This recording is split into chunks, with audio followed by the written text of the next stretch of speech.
Pemirsa, Anda menyaksikan segmen khusus Energy Corner CNBC Indonesia bersama saya Dina Gurning, dan saat ini saya sudah berada di Plant Cikarang dari PT Citra Nusantara Gemilang Tbk atau dengan kode emiten Cgas, dan langsung saja kita akan melihat bagaimana sih operasional dari kawasan ini. Kita akan langsung masuk ke kantor.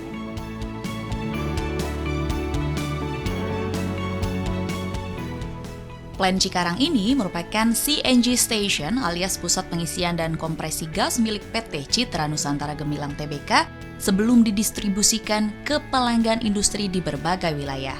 Plant Cikarang pertama kali beroperasi dengan kapasitas awal sekitar 0,5 hingga 2 MMS CFD. Seiring dengan meningkatnya permintaan energi bersih, fasilitas ini mengklaim peningkatan kapasitas menjadi sekitar 5 MMS CFD. Dan saat ini saya berkesempatan untuk bertemu dengan Direktur Operasi PT Citra Nusantara Gemilang Tbk, Bapak Muhammad Isa Safardi, untuk berbincang lebih jauh mengenai Plant Cikarang. Selamat pagi, Pak Isa. Selamat pagi, Mbak Dina. Apa kabar, Pak? Alhamdulillah sehat. Sehat ya, sehat saya. Terima kasih loh, Pak, sudah diundang ke Plant Cikarang, betul ya, Pak ya? Oke, betul. Ini salah satu aset vital dari Cgas, betul.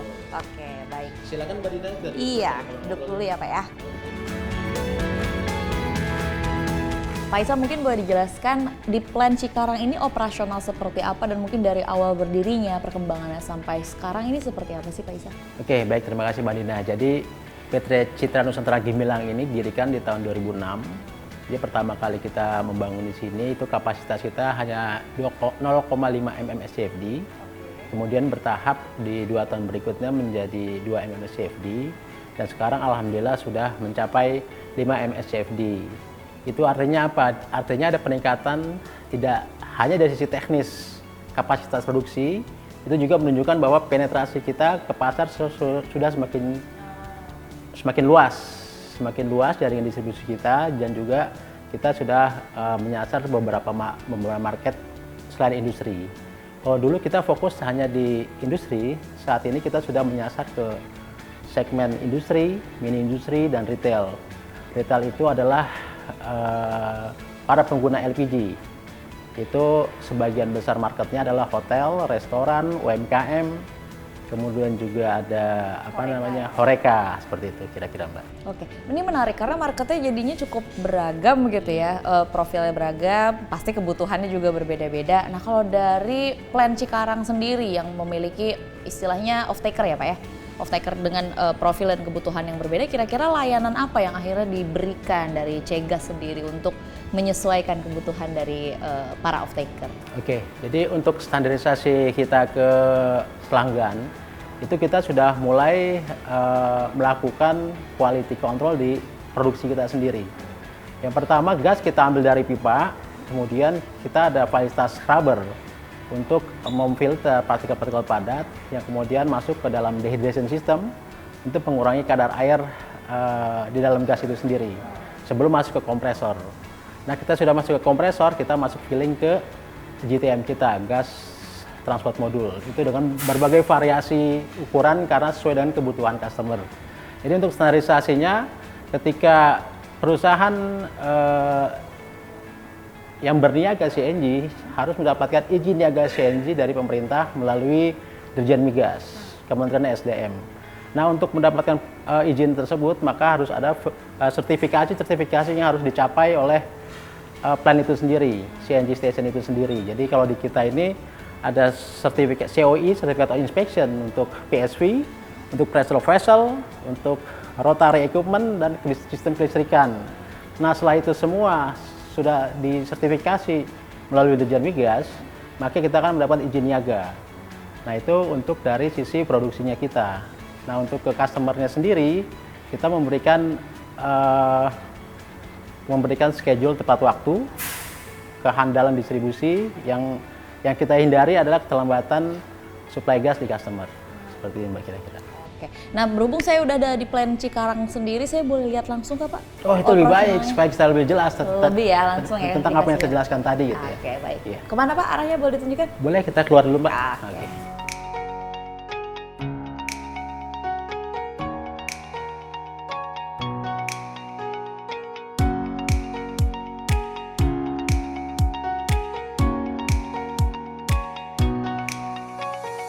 Jadi Pak Isa, ini nama areanya apa Pak? Jadi ini nama areanya filling station. Tapi sebelum filling station saya akan jelaskan dulu proses treatment gas sebelum ke filling station, Mbak.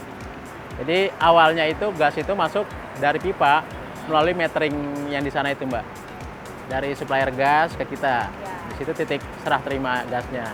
Dari situ gas yang masuk dari pipa itu kita ada proses namanya scrubber nih, warna-warna kuning ini, Mbak. Warna kuning ini tujuannya untuk memfilterisasi partikel impurities padat lah. Jadi supaya nanti kita sampai ke customer impurities padatnya itu sudah nggak ada lagi, insya Allah. Kemudian dari scrubber ini kita masuk ke fungsi dehydration unit. Dehydration unit ini sistem kerjanya seperti dryer. Jadi dia untuk tugasnya untuk mengurangi kadar air. Kadar air yang ada di pipa, yang mengalir di pipa gas, itu bisa kita trap di sini. Sehingga gasnya kita harapkan nanti sudah sesuai standar di customer dan produk migas pada umumnya. Gitu. Nah, jadi ini progres ada dryer 1, dryer 2. Dari sini nanti kita masuk ke area kompresor. Yang rumah kompresor itu yang biru. Nah, yang biru itu adalah rumah kompresor. Di situ nanti gas yang masuk dari pipa setelah dryer ini kita kompresi dari pressure dulu 10-12 bar menjadi 250 bar masuk ke GTM ini. GTM ini adalah gas transport modul. Ini yang akan mendeliver gas-gas produk kita ini ke customer kita. Seperti itu, secara konsep bisnis prosesnya seperti itu, Mbak. Berarti kan bisa dikatakan ini adalah area operasional utama dari plant Cikarang. Tantangan apa sih Pak? Bisa dikatakan apakah ini distribusi atau lebih ke logistik Pak? Ya, bisa distribusi dan logistik. Ya. Tantangan paling besar apa sih Pak dalam? Jadi tantangan terbesar ini dari kita ya pertama dari pasokan gas, kemudian kita dari kualitas gas, juga terakhir itu ke masalah pengiriman yang on time customer. Jadi kehandalan supply lah. Jadi tantangan itu kita jawab dengan kalau untuk kehandalan supply kita punya beberapa multi source dari 3 grup. Di Jawa Barat kita ada 2 plant, kemudian di Jawa Tengah ada juga CNG plant, di Jawa Timur juga ada 2 CNG station. Jadi ketika salah satu area itu mengalami kendala supply gas, kita bisa support dengan CNG station yang lain. Dari supply gas, kemudian dari kualitas gas kita siasati dengan pemfilteran kualitas gas itu sendiri melalui scrubber, dryer, sampai ke kompresor, sehingga nanti produk akhirnya itu kita mendapatkan kualitas gas yang lebih baik dari gas pipa. Kemudian untuk distribusi ini juga kita menggunakan SCADA system, sehingga kita bisa monitor pemakaian di customer real time. Pemakaian di customer Real time, kita bisa lihat dari handphone saya bisa lihat dari handphone gitu kan, pemakaiannya berapa, sisa pressure berapa gitu. Untuk menjaga distribusi, supaya tidak ada keterlambatan supply nantinya. Kita sudah bisa rencanakan, kapan di sana habis, kita sudah kirim. Oh, jadi bukan manual off-taker request order ke sini, by system aja. By system, karena kan kita kontrak sudah misal 1-2 tahun, kebutuhannya di customer per hari berapa, per bulan berapa, sehingga supaya supaya customer kita mendapat kontinuitas supply, kita bisa monitor dengan SCADA system. Di sisi lain kita juga melengkapi unit-unit truk kita itu dengan GPS tracking dan dashcam, sehingga kita tahu di posisi pengiriman kita ada di mana aja gitu. Kita bisa informasikan ke pelanggan, sekian menit lagi sampai kok, nggak usah khawatir gitu. Seperti itu Mbak. Jadi semua tantangan itu udah kita jawab dengan desain operasi kita di sini. Ini kan bisa dibilang area operasional utama ya Pak, betul, dari Cegas, dari plant Cikarang. Tapi saya dengar juga dari operasionalnya sendiri ada upaya untuk mengurangi emisi. Betul. Itu salah satunya dengan menggunakan truk bahan bakar Cegas. Jadi udah nggak pakai bahan bakar lama lagi. Ya, boleh ditunjukin ya Pak ya? Boleh. Kira-kira perbedaannya seperti apa dan kontribusi penurunan emisinya sejauh apa? Sebelah mana? Sana ya Pak berarti ya? Ada sebelah sana Mbak. Oh ya, oke. Baik. Ya, ini Mbak Dina nih yang tadi saya ceritakan bahwa ini adalah kendaraan berbahan gas unit hetra kita yang kita gunakan untuk distribusi gas. Oh, oke. Berarti ini lebih ramah lingkungan. Ya, low carbon emission lah.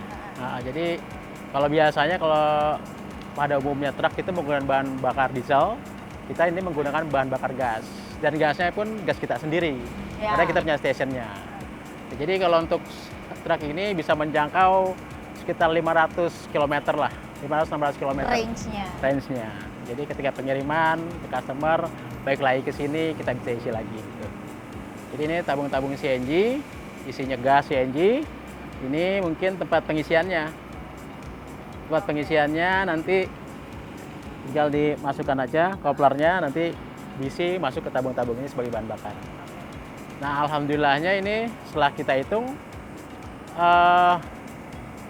truk ini bisa mengurangi karbon emisi nih, Mbak. Karbon emisi CO2, ya CO2. Jadi dari data yang kita dapat, ini dalam sebulan itu dia bisa mengurangi karbon emisi sekitar 50 ton emisi CO2 lah, berkurang dibandingkan dengan menggunakan kendaraan berbahan bakar diesel. Gitu. Yang sama dengan? Sama dengan itu mungkin setara dengan 2.500 lah penanaman pohon baru dalam sebulan. Kalau dalam setahun itu bisa 30.000 itu, Mbak. Kira-kira lah. Baik, itu upaya-upaya dari operasional untuk menekan dari operasionalnya sendiri untuk menekan emisi. Iya. Saya dengar juga ada penggunaan PLTS, betul Pak? Oh iya, ini di kantor kita ini, di atas saya ini ada solar panel. Itu kapasitasnya sekitar 25 kWp. Kita gunakan sebagai kegiatan operasional kantor kita sehari-hari. Jadi alhamdulillah ini sudah running lebih dari 5 tahun. Dari sini juga kita ada pemasangan charging station untuk kendaraan operasional kita yang berbahan bakar listrik. Jadi dari matahari dipakai untuk kantor, dan juga sebagian dipakai untuk mengisi bahan bakar listrik kita. Oke. Itu tadi ya Pak ya, kurang lebih operasionalnya. Baik. Selanjutnya berarti kita kemana lagi Pak? Oh, kalau Mbak Dina udah capek, kita balik kantor nggak apa-apa? Udah saya lihat semua ya Pak ya? Sudah. Fasilitas kita sudah semua, Mbak Dina sudah kita jelaskan, mulai dari gas masuk, treatment, kompresor, sampai pengisian. Sampai berbahan gas kita ini. Boleh kita istirahat dulu di kantor, Mbak? Boleh. Silakan, oke. Oke, silakan Mbak Dina, Ya. kita kembali lagi ke kantor. Terima Setelah kasih berkeliling, Faisal, melihat fasilitas ajak CNG. keliling. Luar biasa. Cukup berkeringat ya. Cukup panas hari ini. Jadi saya kan udah lihat begitu operasionalnya luar biasa, upaya dari Cegas sendiri untuk berkontribusi terhadap pengurangan gas emisi baik dari segi operasional maupun dari produk utamanya itu sendiri kan juga sudah termasuk energi rendah emisi. Betul. Tapi kalau dari Cegas sendiri Pak, dengan layanan yang sudah tersedia saat ini, apakah ada upaya untuk ingin memperluas lagi jaringan atau layanan yang tersedia? Oke, terima kasih Mbak Dina. Jadi Cegas sendiri saat ini secara grup kita sudah hampir mempunyai CNG station di seluruh provinsi di Jawa. Jadi mulai dari Jawa Barat, itu nanti ada 2 station, kemudian di Jawa Tengah, dan di Jawa Timur juga ada 2 station. Nah itu sebagian besar itu ada di utara Pulau Jawa, karena memang gas itu sebenarnya ada di utara Pulau Jawa. Nah, lalu bagaimana yang di selatan, bagian selatan Pulau Jawa nih gitu kan. Nah kita sudah membuka hub-hub untuk distribusi gas kita ke wilayah selatan Pulau Jawa. Pertama di Jawa Barat ada di Bandung. Kita punya hub, CNG hub di sana. Kemudian di Sukabumi juga kita punya hub di sana. Kemudian di Jawa Tengah kita punya CNG hub di Klaten untuk distribusi CNG di daerah Jogja dan Solo dan sekitarnya. Kemudian di Jawa Timur kita punya juga CNG hub di daerah Malang, Kediri, dan nanti akan ada juga di Jombang. Jadi nanti tidak hanya daerah utara yang kita layani dengan CNG, tapi juga daerah-daerah yang membutuhkan gas alam, ini bisa kita distribusikan juga sampai ke arah selatan. Kira-kira gitu. Itu rencana perluasan dari layanan Cegas sendiri? Iya, jadi sudah ada existing dan perluasan nanti ke hub-hub lainnya. Oke. Lebih jauh lagi Pak, mungkin dimulainya industri LNG, apakah memang sudah menjadi bagian dari strategi perusahaan dan kira-kira targetnya kapan Pak? Oke, tentu saja kita rencana ke depan kita akan disertifikasi produk dari CNG ke LNG. Kemudian saat ini kita sudah berprogres pembangunan sipil di Kerawang, LNG Kerawang kita dengan kapasitas 1,5 MSCFD. Yang itu saat ini masih dalam pelaksanaan konstruksi. Jadi insya Allah itu nanti kita akan commissioning itu di kuartal keempat 2026. 2026. Nah, selain LNG juga di Karawang kita rencana juga LNG di Sumatera mungkin sekitar tahun 2027-2028. Oh, oke, luar biasa targetnya. Iya. Berarti memperluas layanan dan juga diversifikasi produk itu sendiri. Iya. Upaya untuk mendukung dari perusahaan terhadap net zero emission Iya. di tahun 2060, mimpi besarnya. Oh, insya Allah. Amin. Terima kasih Pak Isa sudah diajak keliling di Plant Cikarang dan juga terima kasih sudah berbagi perspektif bersama kami di CNN Indonesia. Sukses selalu untuk Pak Isa, sukses terus untuk CGAS. Terima kasih Mbak Dina. Terima Sukses kasih. selalu untuk kita semua. Ya. Pemirsa, demikian liputan kami di Plant Cikarang dari PT Citra Nusantara Gemilang Tbk, CNBC Indonesia, Beyond Business.